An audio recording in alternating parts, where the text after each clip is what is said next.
Hey team, this Prezi is just reviewing some of the policies from the syllabus, so if you understood those back ways and front ways, you can close this out right now. But if you have any questions about the language of some of the policies or some of the other elements that I wrote on the syllabus, or it's just easier for you to hear a human being talking about them, since some of it is kind of academic jargon, this may be helpful. And I'm going to go follow along with the Prezi so you can skip ahead to what you maybe had questions with. But I want to first just start uh, with what's expected when you guys enter this class. So one is that there are assumed skills. This isn't a remedial course. You guys are in a college class. And so there are some basic things. And I say basic because there's a difference between basic, intermediate, and mastery. And we are not working towards mastery. Mastery is what you do if you're planning on transferring when you get into your 300, 400 level classes. Right now, this is the course that's helping you learn how to enter into academic conversations.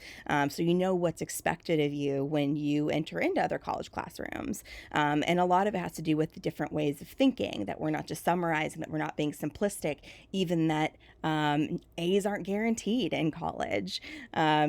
Usually the average grade is a C, and you got to work for that B. You've got to really work for that A, and it needs to go above and beyond.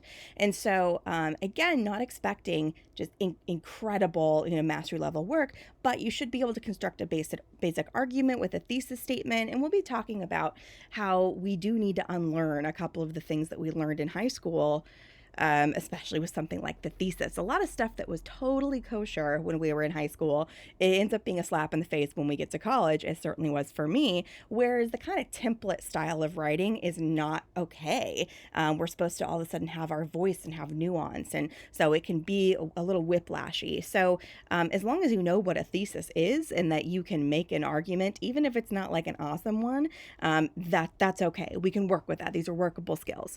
Having a basic command of standard written English. This isn't a grammar class. I think I've mentioned that before. And so if it seems like everybody is having problems with semicolons, I may have a little like come to Jesus moment where we talk about semicolons, but there's grammar classes you could take if you want to do that. So my thing is, as long as I can understand it and the errors are distracting or repeated. I mean, I have errors in my writing. Some of my students point them out all the time. We are human. But of course, with polished writing, it is super important that we seem credible. And the way to do that is to show like, look, I've taken the extra steps. I've taken the steps to make sure that what I'm delivering to you is quality. So you should have an idea of what our basic forms are, and also that you can read college level essays. That may mean that there's some vocab words you don't get, or there's maybe like a page where you get totally lost. That's fine. That's stuff that we can talk about in our classes or deal with our discussion boards or DEJs. But as long as you can understand what you're reading, the gist of it and most of it, then it's good. It's also important to note that ESL proficiency is required, and much like the difference between basic skills and mastery, there's a difference between fluency and proficiency. I'm not expecting people to be fluent.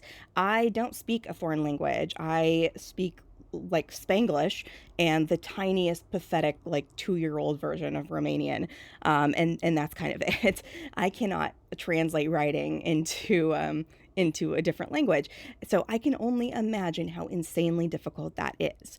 And plus, fluency is 7 years of living in a place. And that doesn't take into account a lot of stuff. That's 7 years of being plugged into a US or an English speaking workplace, school, friend group, a family situation where you're just surrounded by English all the time, which even a lot of you guys who are second language learners, like maybe your family, does not speak English at home, understandably. And so fluency doesn't come for a little bit. Proficiency is usually what people can acquire after about 2 years, and everybody's journey is different with learning English, especially if you're learning a new alphabet. Specifically looking at anybody who learned in an Asian derivative language, or Farsi or Arabic or Urdu or anything like that. That, good on you guys.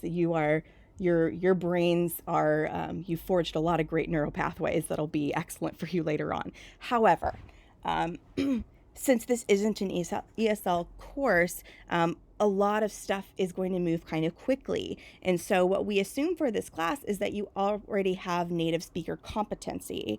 And so, you're going to be asked to do stuff that's a lot more nuanced than just, here I'll plug in this topic sentence and here is a quote and here we go. Like, we're going to be talking about rhetorical strategies and fallacies, about just the insane nuances of persuasion that goes back to our classical rhetorical structures. And in reading some stuff that may be a little bit more complicated to understand systemically.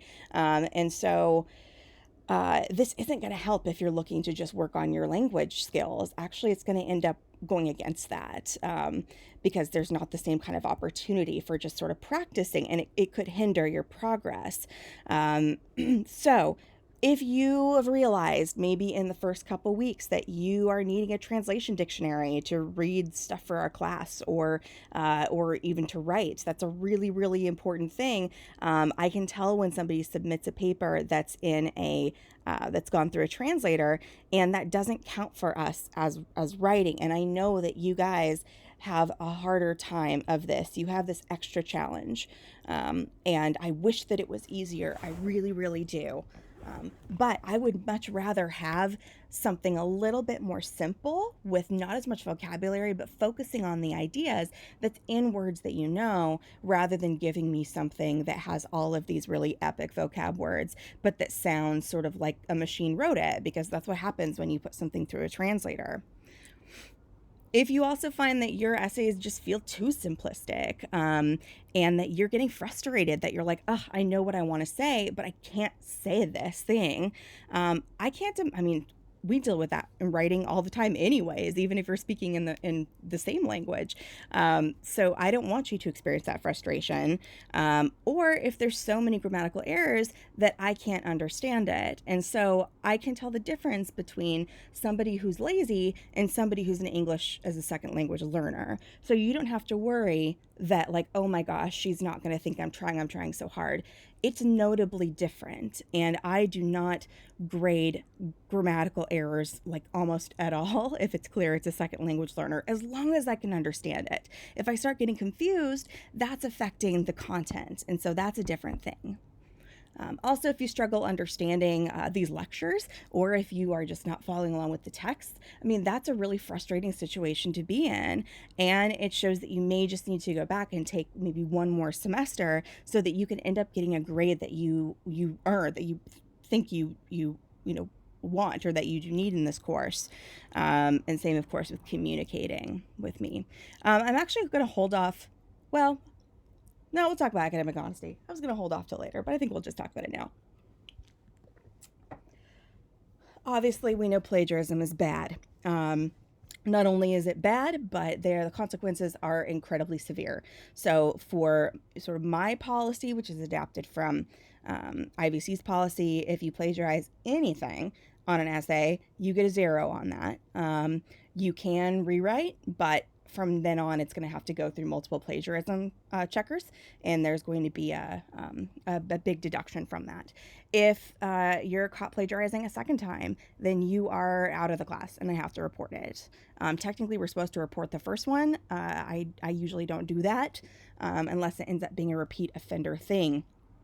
So there's obviously the intentional copying of other people's work, ideas, arrangement of ideas, research, formula, diagrams, statistics, et cetera, et cetera, et cetera. We know that that is part of plagiarism. These are all taken from our plagiarism or our academic honesty policy at IVC. But even just paraphrasing or quoting material when you didn't cite the source. I had an incident that happened last semester with that. He ended up getting a significantly lower grade in the class because I knew that he'd used sources. He even had a works cited list, but I couldn't tell what was his idea and what was the idea from one of his sources. And so that can happen really accidentally. And keep in mind that this kind of plagiarism is usually accidental, and we're going to be talking about how we can avoid this kind of stuff, and it doesn't carry the same kind of penalties that intentional plagiarism does. If you submit a friend's work, or if you buy a paper, I mean, first of all, if you're buying a paper to pass a class, like, I would seriously reconsider why you're going to school, because it will be caught at some point. And what are you going to do when you need to use those skills outside of the university? We can also catch those too. So it's genuinely not, it's not worth it. I had some other thing to say about that. Oh, just that the consequences for that outside of academia are it's could be considered sort of libel in many ways. It's stealing, and people have gone to jail for it, or are fired, or receive insane fines. So don't do that. If you're at the point where you don't think that you can pass this class unless you buy a paper, like, please talk to me and let's figure it out. Like, I want to pass everybody, so let's figure it out. If you submit basically the same kind of info in my class that you do for a previous class, you can plagiarize yourself. It sounds bizarre, but it works, and it will come up in a plagiarism checker. If there's some research you've conducted for another class that you are really interested in, you want to continue that, that's completely fine. There's ways to go about that, and we can work together to make sure that you're furthering your research and not just submitting the same thing. Obviously, modifying anybody else's work, even a sentence, even if you copy and paste one sentence from another website, that still counts as plagiarism. So be cautious. We have ADA accommodations that shouldn't be a major issue since we're all at home, but especially when it comes to audio visual stuff, if that's an issue, let me know. Or, I mean, if you feel comfortable with that, I'm happy to work with you to make sure that you're able to access any lecture materials, or, you know, I'm trying to think of what else would possibly be compromised, but I think that might just be it. But in order to make larger changes, you will have to go through the Disability and Accessibility Office. We are here to help, and I actually need to update this for our COVID work at home, learn at home days. But like, we have a lot of resources to help you if you're struggling, especially now. Very likely that somebody in our class, your parents lost their jobs, and maybe you're the only one who's supporting them. That's happened to a couple of my students. Or you are stuck sort of homeschooling your brothers and sisters, or there's other financial and basic needs issues. So anything that has to do with groceries, or is not in a safe or stable place in the future when we're back in school, being able to access campus, we have a lot of facilities. If you feel comfortable asking me or letting me know, I'd like to know anyways, just so that I can encourage you, and then we could maybe find some alternate due dates and things like that, so you can stay up on your work. But I will make sure that I post our different resources. Right now, we're working with one of our local food banks. So if you are living in a situation that's food insecure, please let me know. I can forward you that information, or you can just find it on our website as well. I am a Title IX mandatory reporter. So that means that, let's say you are writing in your DEJ about a situation of abuse, specifically sexual abuse or rape, and which I want you to feel comfortable speaking about that whenever you want to, or if you don't. However, know that if you do, I am obligated to report it to authorities. So that's a good thing, because if something's going on and you don't really know how to go about even starting the reporting process, all you need to do is even send me a text, and I will take care of everything. However, that also means, even if you say, please don't tell anyone, I have to legally. So my values we'll go through pretty quickly. One is obviously attendance. This is a sort of a different thing. Accountability means something different in this class. Attendance just equals interaction on Canvas. So if there's a whole week with no interaction, that ends up being a warning, because usually if you miss 6 consecutive hours during the semester, and it actually might be a little more for summer, but we'll stick with 6, you end up potentially being dropped, and yeah, that's consecutive usually. I'm not going to just drop you like that, because we're living in wild times and there's stuff going on, and I don't know what your personal situation is, so I will end up sending you a warning of like, hey, haven't heard from you, you need to chime in by this Wednesday, or I'm gonna have to drop you. But if it's the following Wednesday and there's still no word from you, I will have to drop you. That is adhering to our IVC policy. So all this to say, please talk to me. If there's something going on and you haven't finished your work and you're like, oh my gosh, it's almost been a week. I'm I have to be flexible right now. Like you guys are flexible with me. There's things that I've realized I just can't do based off of either just stress with everything going on or my own fragmented time or technological issues or what have you. Things are not always on the time frame that I would like. And so overall, work with me, communicate with me, and we'll figure it out. I care about you so much more as an individual than I do as a student. So if there's stuff going on, let me know. It doesn't mean that you're going to need to drop, but better sooner than later. Taking ownership of your grade, super important. Search for answers, stay on top of your work. I can't like make you do that. That's different than being in the classroom where we can just sort of have question and answer time.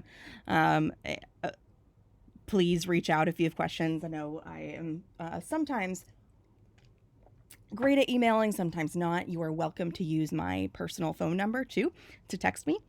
Sometimes a text is easier for quick questions, and I absolutely don't mind you guys using it.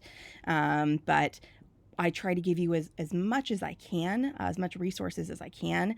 And so please check out Canvas and the prompts and everything like that, or the writing labs before you ask, like, where's this thing? That being said, if there's something that is missing, please reach out and let me know. Sometimes I think that I posted something and I didn't, or I posted it and it didn't upload and I didn't check to see if it uploaded. Take advantage of copious resources. In this case, it's like me. Schedule office hours with me, really invest in the small groups that you guys are doing when you're working closely with each other with your essays. There's also the writing center, which I'm gonna show a short video at the end of this, but take advantage of those. Also take feedback seriously. I am giving you a little more feedback than usual because we are in a work from home setting, and so it's I want you to have like as much personalized attention as you can. Please read those. I'm literally telling you how to, make your next paper better and showing you how I grade it. Also take ownership over your assignment submission. That means double check to make sure that it was submitted. I want to believe you when 5 days later you say, oh my gosh, I thought I submitted it. I have it done. But the truth is I can't grade something that's not there. And so I am usually pretty forgiving, but there's so many ways to save our papers, and it just takes a little bit of patience to maybe reload the page to make sure that a file uploaded correctly. Also, timely coursework, major value. If your assignment is late, chat with me. So if a paper is like within an hour late, I don't care. That's a dumb thing to care about. If it's significantly late, obviously submit it, but like please follow up and let's talk about why that happened. Being an active member of class, participation obviously looks different with an online format. So being thoughtful when you're discussing stuff in your posts. So far, people are doing great. Staying up to date with readings and lectures. I know that they are not the most fun thing to watch on YouTube, but this replaces what we would be talking about in class, obviously timely coursework. And if you're feeling lost, I'm not going to know it. Like, please communicate with me. I am literally here for you. So respectful treatment of others. We are, I was going to say we might talk about this a little bit more later, but these are my tips for making sure that we keep our conversations on discussion boards civil, which usually isn't a problem with IVC students. I don't think I've had much of a problem, but asking questions if something pisses you off that someone said, especially when we're discussing something like privilege, sort of ask them what they mean, clarify vocabulary words, exercise pause and patience. Maybe an experience was not like that for you, could have been like for that other person. So maybe see if anybody else is going to comment on that. Maybe you don't need to be the person to jump on it right away, especially if you're feeling angry. Avoid generalizing people groups as overall is a smart choice. Think about what your purpose is when you're posting something or you're asking a certain question. Are you trying to play devil's advocate? I don't think we have the emotional space right now to deal with devil's advocate. There's enough enough discord around us without manufacturing that. Of course, that is part of critical thinking, but there's a way to do it lovingly. Make sure that you're participating and make sure that you are turning in polished stuff. The writing process is a mega value, which is why you get points for just turning in process work. And if it's mainly completed and you clearly took some time on it, then I just give you full credit for it. This is a very easy way for you to keep your grade up, because there's no such thing as busy work. I try not to assign any busy work. Everything hopefully is contributing towards your paper, but I don't like anything not. Everything that you do should have credit attached because your time is worth that. And the reasons for this is taking the time to construct something like a rough draft or a quote draft or a proposal, something like that. It forces yourself to organize and evaluate ideas. It is the worst thing when I'm conferencing with a student and they I've realized like, oh my gosh, you wrote 7 pages, but like, only 2 of this is actually going to work for this paper. That's heartbreaking. That 7 pages, like, man, that took forever. Now this person literally wasted time. So anytime that you outline ahead of time or you sort of slowly construct stuff and loop me in, you are saving yourself time in the long run because you can have like a big okay check mark saying like, yeah, that's good. This will be great. You can now start to fill it out. And lastly, because writing is really hard, everyone has totally different levels of proficiency, and people who are naturally gifted at writing, it doesn't mean they're going to walk out with an A. And people who are who are trying to improve or still mastering English are like stuck with these lower grades. That's not fair, and it doesn't work that way. So process work acts as an equalizer too. Like working hard is part of writing well. So I'm not going to say it's impossible to fail this class if you do not do well on any of the papers. You can still pass this class based off of the different ways that you can grab grades and different kinds of assignments, and even our revision policy too. So I don't want this class to tank your GPA as long as you're doing the work. And lastly, hopefully you received emails for this already, but realize that I didn't talk about it on the very first day. But writing 180, or I think it's actually 181, excuse me, I need to change that, is our writing center. Some of you guys may be familiar with the writing center, some people not. Usually we are literally just inside the writing center, which is in the language arts building, or the liberal arts building, excuse me. However, we have now a digital space where you just have to sign up for a half a credit unit, which ends up being like not that much money. It's pass for no pass. It is not required. It's literally just like tutoring. And that's kind of it. So you get one-on-one conferences with professors. This is not run by students. You can have Google Meet conferences with actual professors who teach this. Usually I'm in the writing center. It didn't fit with scheduling this time. And if you do work with a professor on a draft for a paper, if you get them to send me an email, I offer 2% extra credit on each paper because that's time that you're taking to make your writing better. So I'm going to end this with a video by Dana Sugar, who is I just call her the queen of the writing center, but I actually don't really know her actual title. She runs the writing center. And I did not link it up. There we go. Hello, welcome to the Online Writing Center. I'm the faculty coordinator for the center, Deanna Sugar. We look forward to working with you over the coming weeks and helping to support you on your assignments for your writing courses. I wanted to give you a brief tour of our Canvas site for the center so you can learn more about how to use our resources during your time with us. I'm going to go ahead and share my screen. So, in order to access our Online Writing Center, you'll need to go to your Canvas dashboard. On your Canvas dashboard, you should see images for each of the courses you're enrolled in. The Writing Conference course is the one that has a picture of our on-campus Writing Center. So if you click on this course, you'll automatically enter into our home page for the Online Writing Center. There are a number of resources you can use in the Online Writing Center, and I wanted to walk you through each of them. First and foremost, if you have any questions, you can always post them on our question and answers discussion forum. So if you click on that forum, you can type your question in at any time. During our opening hours, our student aides are here to help you with your questions, and so they should respond fairly quickly if you post a question during one of the times that we're open. You're welcome to post a question anytime we're not open as well, but please be patient until we reopen to get your response. You can also ask us questions by emailing us at ivcwritingcenter@ivc.edu. Another resource that we have here on our homepage is a way for you to have virtual conferences with a professor. So in order to have a conference with a professor, you don't need any appointment in advance. You just come to our Canvas site when you're ready to have a conference. And please keep in mind that we'll only have conferences available during our opening hours. So before you have a conference, first, you should upload your writing. So this will give the professor a chance to find a way to access the writing that you'd like help with. And we also ask that you upload the assignment prompt that you're working on as well, so we can see what your professor for your writing class is looking for. So you can upload Word documents, PDF, or Google Docs here before you have a conference. Once you've uploaded your writing, the next step is to go back to our Cranium Cafe, and that's where you can access conferences with a professor. So please make sure that you do go ahead and click on this link.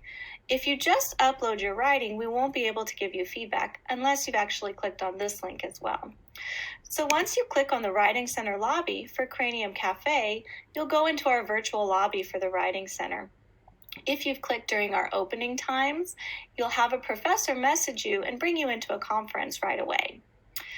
So you can have a video conference with a professor, an audio conference, or even just chat. You don't need to have a microphone or a camera in order to have a conference. We're happy to work with you in whatever way you feel most comfortable. So in addition to the space for questions and conferences, we also have a number of different other resources on our website. So remember, if you are enrolled in a Writing Center course, you do need to earn 24 hours over the course of the semester you're enrolled in. And the way to earn your hours is through the time on Canvas. Canvas will record the time you spent on the course, but it records active time. So that means it's time scrolling, clicking, and reading through. So you can earn time by posting questions, by meeting with professors, but also by accessing some of the readings for your Writing 1 or Writing 2 courses, depending on who your professor is. Accessing and looking at campus and community resources. So we have a list here for IVC students that shows you some of the resources for students that IVC is still offering, but also local and community resources during the coronavirus crisis. We also have a number of writing resources that you can access, and these are a great way to learn a little bit more about different parts of writing an essay. So you'll see videos here as well as PowerPoint lectures and readings. So if you click on thesis statements, for example, right, you can find access to a PowerPoint lecture about thesis statements as well as some readings. So those can be ways that you can earn your time as well. So that's it. We're trying to keep it as simple and straightforward as possible. But as always, with any new course, I'm sure that you guys will have questions. If you do have questions, please feel free to let us know. And you can let us know again by posting on the questions and answers discussion forum and emailing us at ivcwritingcenter@ivc.edu. We look forward to working with you, and we hope to see you soon. Thanks. Bye.